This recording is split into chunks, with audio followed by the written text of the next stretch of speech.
Seja bem-vindo. Hoje vamos dar um salto à Grécia Antiga. O que os primeiros pensadores gregos disseram sobre o conceito de matéria?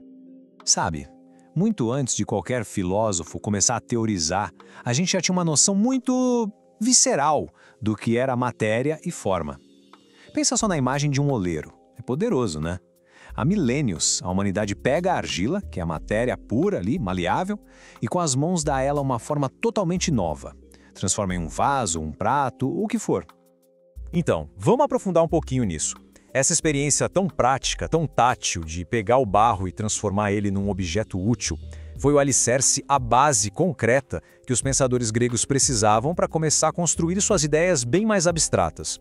Foi ali que a ficha caiu. Peraí, uma coisa, a matéria, pode virar outra coisa, ganhar uma nova forma e pronto, estava dado o pontapé inicial para uma das maiores jornadas do pensamento humano. E é aí que entram em cena os primeiros filósofos, os chamados pré-socráticos. Imagina a cabeça desses caras.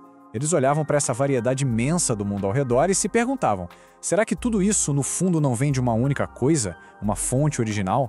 Eles estavam buscando a arché, a substância primordial de onde tudo teria se originado.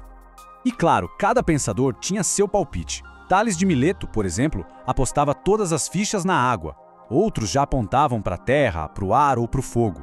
Mas o mais importante aqui é a ideia por trás disso. A ideia de que era possível, sim, encontrar um elemento fundamental que explicasse toda a complexidade do universo a partir de um único princípio.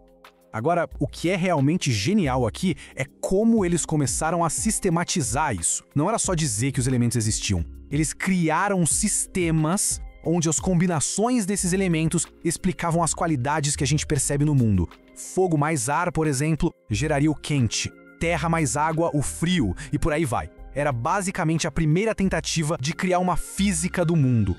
Aí chega Aristóteles e dá uma organizada na casa.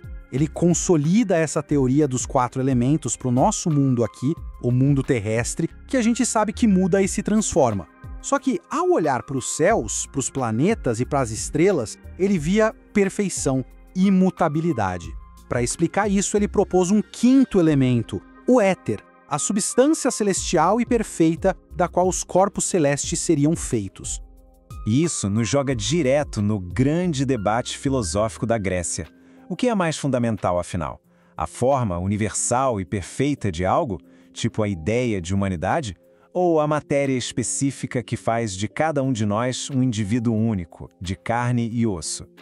E essa divisão de ideias fica muito clara na arte. A visão grega, muito influenciada por Platão, buscava capturar a forma ideal, a perfeição. Já a visão romana, mais alinhada a Aristóteles, que via a matéria como o princípio que nos torna indivíduos, focava em retratar a pessoa real, concreta, com todas as suas características únicas.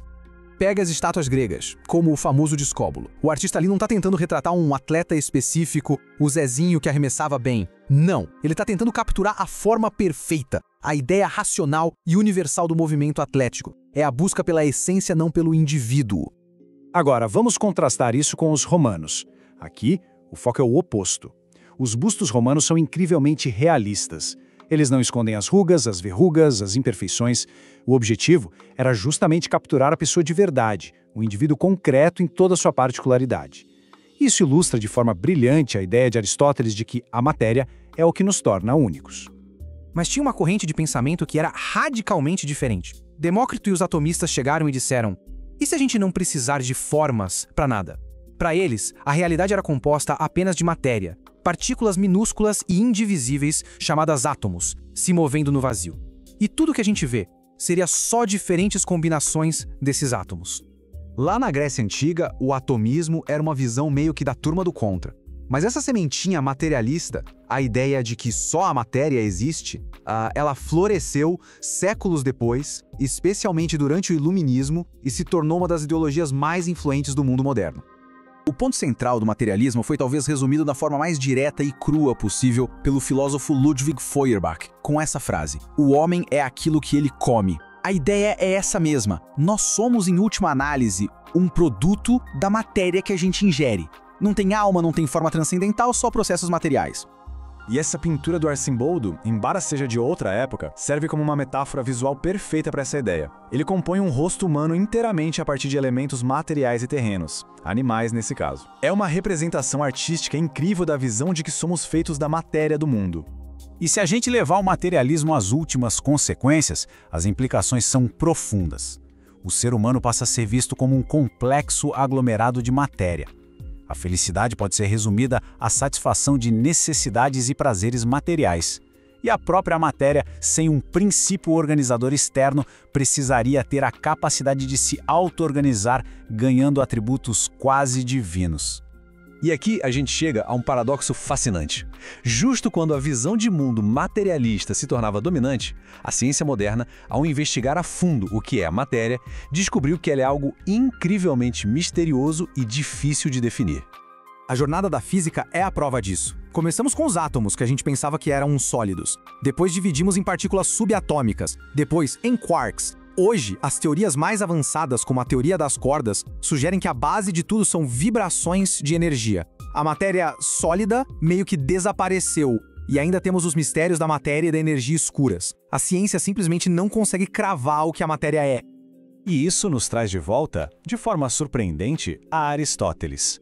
Ele falava de uma matéria-prima, algo que estaria por trás de toda a matéria que a gente vê.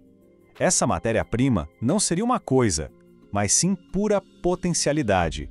Não é nada em si mesma, mas é a capacidade de se tornar qualquer coisa. Então, a grande questão que fica no ar é essa.